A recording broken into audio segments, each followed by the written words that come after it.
মুহূর্তে আমার সামনে দেখতে পাচ্ছেন একটি সিআরটি টেলিভিশন। তো এই সিআরটি টেলিভিশনটি হলো 21 ইঞ্চি একটি চায়না ব্র্যান্ডের টেলিভিশন। তো বন্ধুরা, টেলিভিশনের সার্কিটটা আমরা এখানে ওপেন করে নিয়েছি। আর এই সার্কিটের প্রবলেমটি হলো, সার্কিটে আমরা যখন এসি লাইনটি ইনপুট করে দেই তখন এখানে সেন্সার বোর্ডের যে ইন্ডিকেটর বাল্বটি আছে, তো শুধু এই ইন্ডিকেটর বাল্বটি জ্বলে কিন্তু টেলিভিশনটি রান হচ্ছে না, অর্থাৎ স্ট্যান্ড বাই প্রবলেমটি রিলিজ হচ্ছে না। তো বন্ধুরা, এখন আমরা টেলিভিশনের এসি লাইনটি সরাসরি ইনপুট করে দেব। আর ইনপুট করে দিয়ে আমরা টেলিভিশনের ভোল্টেজগুলো পরিমাপ করে দেখব। তো টেলিভিশনে আমরা পাওয়ার কোডটি এখন সরাসরি এসি লাইনের সাথে ইনপুট করে দেব। তো আমরা টেলিভিশনের পাওয়ার কোডটি ইনপুট করে দেওয়ার সাথে সাথে কিন্তু এখানে সেন্সার বোর্ডের ইন্ডিকেটর বাল্বটি জ্বলে গেছে। তো আমরা সেন্সার বোর্ডে যদি এই রিমোট দিয়ে পাওয়ার বাটনে প্রেস করি তাহলে কিন্তু টেলিভিশনটি রান হচ্ছে না, অর্থাৎ স্ট্যান্ড বাইটি রিলিজ হচ্ছে না। তো এই সার্কিটের আমরা এখানে যে কিবেটের লাইনটি আছে, তো এই কিবেটের লাইনটা আমরা টুইজারের মাধ্যমে যদি শর্ট করে দেই তাহলে কিন্তু টেলিভিশনটি রান হচ্ছে না। তো আমরা এখানে শর্ট করে টেস্ট করে দেখেছি, টেলিভিশনটি রান হয় নাই। তো বন্ধুরা, এই টেলিভিশনের সার্কিটটি স্ট্যান্ড বাই প্রবলেমটি রিলিজ হচ্ছে না। তো আমরা এখন টেলিভিশন সার্কিটটি রিপেয়ার করার চেষ্টা করব। তো তার জন্য আমরা এখানে একটি ডিজিটাল মাল্টিমিটার নিয়েছি। তো ডিজিটাল মাল্টিমিটারটি আমরা ডিসি মোডে রেখেছি। তো বন্ধুরা, এখানে মিটারের নেগেটিভ প্রুফটি আমরা আউটপুটে যে কোনো নেগেটিভের সাথে ধরলাম। ধরার পর আমরা মেইন পজিটিভ ভোল্টেজটি টেস্ট করব। তো আউটপুটের মেইন পজিটিভ ভোল্টেজটি আমরা দেখতে পাচ্ছি 98 ভোল্টেজ দেখাচ্ছে। তো আমরা এই সাইডে ভার্টিক্যাল ভোল্টেজটি টেস্ট করব। তো এখানে কিন্তু আমরা ভার্টিক্যাল কোনো ভোল্টেজ পাচ্ছি না। তো আমরা এই সাইডে ড্রাইভার ভোল্টেজটি টেস্ট করতেছি। তো আমরা এই সাইডে ড্রাইভার ভোল্টেজটি দেখতে পাচ্ছি 9.63 দেখাচ্ছে। তো এই সাইডে অডিও আমরা দেখতে পাচ্ছি 14 ভোল্টেজ। তো ড্রাইভার ভোল্টেজ কিন্তু এখানে আমরা দেখতে পাচ্ছি 9 ভোল্ট। তো আউটপুটের যেহেতু মেইন ভোল্টেজটি আমরা দেখতে পাচ্ছি 98, সেক্ষেত্রে ড্রাইভার ভোল্টেজটা একটু কম দেখাচ্ছে এবং ভার্টিক্যাল ভোল্টেজই পাচ্ছি না আমরা এই সাইডে। তো ভার্টিক্যাল ভোল্টেজ না পাওয়ার ফলে কিন্তু, তো এখানে যে একটি আউটপুটে ড্রাইভার ট্রান্সফর্মার আছে, তো এই ড্রাইভার ট্রান্সফর্মারতে আমরা কিন্তু এই ভোল্টেজটি পাচ্ছি না, কারণ এখান থেকে ভার্টিক্যালের ভোল্টেজটাই কিন্তু এই ড্রাইভারে ট্রান্সফর্মারতে ইনপুট হয়েছে। তো আমরা যদি এখানে ভার্টিক্যালেই ভোল্টেজটি না পাই তাহলে কিন্তু এখানে কোনো আমরা ভোল্টেজই পাবো না। তো আমরা ভার্টিক্যালে দেখতে পাচ্ছি এখানে কোনো ভোল্টেজ দেখাচ্ছে না। তো বন্ধুরা, আমরা টেলিভিশনের পাওয়ার কোডটি সরাসরি এখন খুলে দিয়েছি এসি লাইন থেকে। তো এখন আমরা মাল্টিমিটারটি ডায়োড মোডে রাখবো। ডায়োড মোডে রেখে আমরা আউটপুটে দেখবো যে ভার্টিক্যাল লাইন শর্ট হয়ে গেছে কিনা। তো দেখা যায় অনেক ক্ষেত্রে ভার্টিক্যাল লাইন শর্ট হয়ে গেলেও এই ধরনের সমস্যা হতে পারে। তো আমরা মাল্টিমিটারটি এখানে ডায়োড মোডে রেখেছি। তো এখন আমরা এখানে যে মিটারের পজিটিভ প্রুফটি আছে, তো এই পজিটিভ প্রুফটি সার্কিটের গ্রাউন্ডের সাথে ধরবো। আর এই নেগেটিভ প্রুফটি দিয়ে আমরা এখানে যে আউটপুটের ডায়োডটি আছে, অর্থাৎ এই সাইডে যে ভোল্টেজগুলো আউটপুট হয়েছে যে ডায়োডের মাধ্যমে, তো সেই স্থানে আমরা এই নেগেটিভ প্রুফটি দিয়ে দেখবো যে শর্ট আছে কিনা। তো আমরা এখানে পজিটিভ প্রুফটা গ্রাউন্ডের সাথে ধরলাম। এখন আমরা এই সাইডে মেইন আউটপুটে ধরলাম। তো এখানে দেখতে পাচ্ছি আমরা 480 ওহমস দেখাচ্ছে, তো এটি ঠিক আছে। তো এখানে আমরা ভার্টিক্যালে দেখতে পাচ্ছি 570। তো এই সাইডে কোনো শর্ট নাই। তো আমরা এইভাবে কিন্তু 4টা ডায়োডই টেস্ট করে দেখতেছি। তো আউটপুট সাইডে কিন্তু কোনো শর্ট পাচ্ছি না আমরা। আউটপুট সাইডের প্রত্যেকটা ডায়োডেই কিন্তু শর্ট পরিমাপ করে দেখলাম, শর্ট নাই। তো এখানে কিন্তু ভার্টিক্যাল ভোল্টেজটা আমরা পাচ্ছি না। তো এক্ষেত্রে আমরা এখানে যে সপারের 4টা ভোল্টেজ আউটপুট হয়েছে, একটা হলো অডিও, একটা ড্রাইভার, একটা ভার্টিক্যাল এবং এই সাইডে দেখতে পাচ্ছি একটা মেইন আউটপুট 110 ভোল্ট। তো বন্ধুরা, এই যে 4টা ভোল্টেজ, তো এই 4টা ভোল্টেজ কিন্তু এই সপার থেকে আউটপুট হয়। আর এই সাইডে কয়েল করা থাকে, এক সাইডে থাকে হচ্ছে 110 ভোল্টের কয়েল করা, অর্থাৎ এই সাইড দিয়ে 110 ভোল্ট। আমরা চাইলে বেহারটা ঘুরে আরও এখান থেকে ট্রান্সফরমারের ফ্রিকোয়েন্সিটা আরও বাড়াই দিয়ে কিন্তু ভোল্টেজটা বাড়ায় নিতে পারবো। তো এইভাবে প্রত্যেকটা কয়েল করা থাকে। তো আমরা এই কয়েলগুলা টেস্ট করে দেখব। তো মাল্টিমিটারটি যেহেতু ডায়োড মোডে আছে, তো আমরা এখন এই সাইডে কয়েলে ধরলাম। ধরার পর আমরা এখানে আমরা ড্রাইভারে ধরলাম, অডিওতে রেখেছি পজিটিভ প্রুফটি, ড্রাইভার সাইডে ধরলাম। তো এই সাইডে কিন্তু আমরা রিডিং পাচ্ছি 00, তার মানে এই কয়েলটা ঠিক আছে। তো এরপরে আমরা এই সাইডে ধরলাম। তো এই সাইডের কয়েলটা আমরা দেখতে পাচ্ছি ঠিক আছে। এখানে কিন্তু ড্রাইভারে ধরেছি আমরা।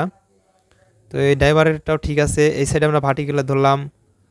তো ভার্টিক্যালে ধরার পর আমরা কিন্তু এখানে কোনো ওহমস পাচ্ছি না মাল্টিমিটারে। তো এখানে কোনো ওহমস নাই। তো আমরা এই সাইডে আউটপুট মেইন 110 ভোল্টের লাইনে ধরলাম। তো সপারের 110 ভোল্টের লাইনেও কিন্তু আমরা এখানে দেখতে পাচ্ছি ওহমস দেখাচ্ছে, শুধু ভার্টিক্যালে ওহমসটি পাচ্ছি না। তো বন্ধুরা, এখানে যে সপারটি থাকে এই সার্কিটের, এই সপারটিতে যদি এখানকার কোনো একটি লেগের কয়েল কেটে যায় বা সপারের ভিতর থেকে যদি কোনো লেগ মরিচা ধরে নষ্ট হয়ে যায় তাহলে কিন্তু এই ধরনের সমস্যা হতে পারে। তো বন্ধুরা, এখন আমরা এই সার্কিট থেকে সপারটি খুলবো। খোলার পর আমরা ওই লেগগুলা টেস্ট করে দেখব। তো আমরা এখন সাকারের মাধ্যমে এই সপারটি খুলে নেব।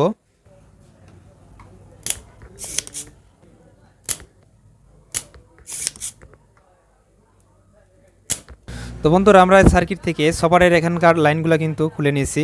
তো এখন আমরা সপারটি এখান থেকে খুলে নেব। তো আমরা সপারটা কিন্তু এখান থেকে খুলে নিয়েছি। তো বন্ধুরা এখন আমরা এই সাইডের যে গোড়ালিগুলাতে সপারের যে তারগুলো ঝালাই দেওয়া থাকে, তো এইগুলো আমরা ভালো করে টেস্ট করে দেখব। তো আমরা এই সাইডে দেখতে পাচ্ছি এই লাইনগুলো কিন্তু এই সাইড দিয়ে খুলে নাই। তো আমরা এই সাইডে দেখব। তো এভাবে আমরা দেখে আমরা টুইজারের মাধ্যমে একটু যে গোড়ালিগুলো আছে সপারের, তো এই গোড়ালিগুলো একটু টান দিয়ে দিয়ে দেখব, যদি ছিঁড়া থাকে তাহলে কিন্তু খুলে যাবে। তো বন্ধুরা আমরা যে এই সাইডের কিন্তু গোড়ালিটা একটু এখানে টুইজারের মাধ্যমে যখন আমরা একটু টাচ করলাম, তখন কিন্তু দেখতে পাচ্ছেন এই সাইড দিয়ে কিন্তু একটি লেগ খুলে গেছে। এই যে ভিতরে একটি লেগ দেখা যাচ্ছে না হয়তোবা, এই যে এখানে কিন্তু ফাঙ্গাস পড়ে গেছিলো। কারণ এই সপারের যে এখানে তারগুলা ব্যবহার করা হয়, এগুলা কিন্তু তামার থাকে না, অ্যালুমিনিয়ামের থাকে। আর অ্যালুমিনিয়ামের থাকার কারণে কিন্তু সপারের এই যে গোড়ালিগুলো ক্ষয় হয়ে যায়।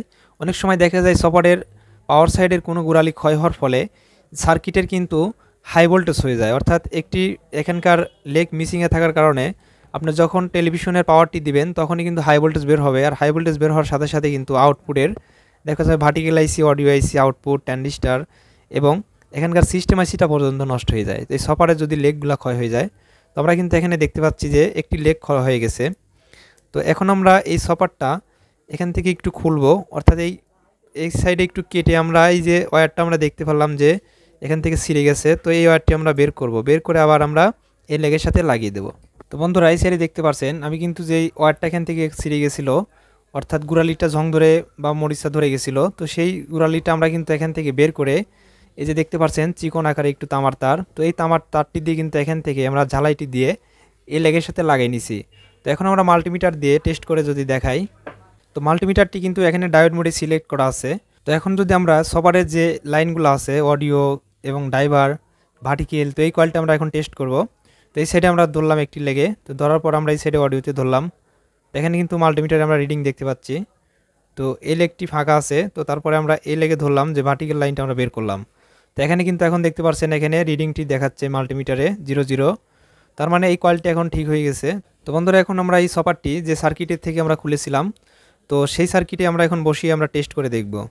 তো এই লেগের কিন্তু সোজা দিক আছে এবং উল্টো দিক আছে। পাওয়ার সাইডটা পাওয়ার সাইডে রাখতে হবে এবং আউটপুট সাইডটা আউটপুট সাইডে বসায় নিতে হবে। তো আমরা এটি বসায় ঝালাইটি কমপ্লিট করে নিচ্ছি।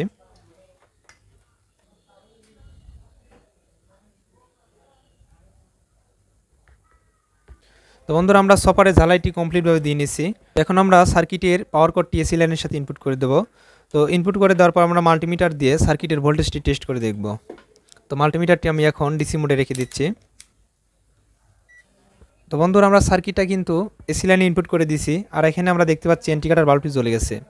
তো বন্ধুরা এখন যদি আমরা এই টেলিভিশনের আউটপুট ভোল্টেজ টেস্ট করি এবং ভার্টিক্যালের যে প্রবলেমটি দেখলাম তখন, তো সেই প্রবলেমগুলো আমরা দেখব যে রিপেয়ার হয়েছে কিনা। তো আমরা মেইন ভোল্টেজ দেখতে পাচ্ছি 99। তো এখন আমরা ভার্টিক্যাল ভোল্টেজে ধরলাম। তো ভার্টিক্যাল কিন্তু এখন দেখতে পাচ্ছি 24 ভোল্টেজ ইনপুট আছে। তো এখন যদি আমরা সরাসরি এই ড্রাইভার সপারে চলে যাই, তাহলে আমরা এখানে কিন্তু ড্রাইভারে দেখতে পাচ্ছি 19 ভোল্টেজ ইনপুট আছে। তো টেলিভিশনটি কিন্তু এখন রান হয়ে গেছে। তো আমরা যদি এখন টেলিভিশন স্ক্রিনটা দেখি, তো বন্ধুরা আমরা টেলিভিশন স্ক্রিনে চলে এসেছি, আর টেলিভিশন স্ক্রিনটা দেখতে পাচ্ছি কিন্তু এখন রান হয়ে গেছে। তো বন্ধুরা আশা করি বুঝতে পেরেছেন যে সিআরটি টেলিভিশনের যদি সফারে কোনো লেগ মরিচা ধরে যায়, অর্থাৎ ফাঙ্গাস পরে নষ্ট হয়ে যায়, তাহলে কিন্তু এই ধরনের সমস্যা হতে পারে। ভার্টিক্যাল প্রবলেম হতে পারে, অডিওর কোনো ভোল্টেজ নাও আসতে পারে এবং মেইন 110 ভোল্টের লাইনও কিন্তু নাও আসতে পারে। তো বন্ধুরা ভিডিওটি দেখে যদি আপনাদের কোনো উপকার এসে থাকে তাহলে অবশ্যই একটি লাইক দিবেন, আর ভিডিওটি যদি ফেসবুক পেজ থেকে দেখে থাকেন তাহলে অবশ্যই পেজটি ফলো দিয়ে রাখবেন। তো বন্ধুরা ইউটিউব চ্যানেল থেকে দেখে থাকলে অবশ্যই চ্যানেলটি সাবস্ক্রাইব করবেন, আর অলরেডি যদি আমাদের চ্যানেলে সাবস্ক্রাইবার হয়ে থাকেন তাহলে থ্যাংক ইউ সো মাচ। তো বন্ধুরা আপনাদের যদি কোথাও বুঝতে অসুবিধা হয় তাহলে আমাদের কমেন্ট বক্সে এসে কমেন্টের মাধ্যমে জানিয়ে দিবেন, আপনাদের আমি কমেন্টে রিপ্লাই দেওয়ার চেষ্টা করব। তো বন্ধুরা আজকের মতো এখানে বিদায় নিচ্ছি, সবাই ভালো থাকবেন, সুস্থ থাকবেন। আসসালামু আলাইকুম রহমতুল্লাহি ওয়া বারাকাতুহু।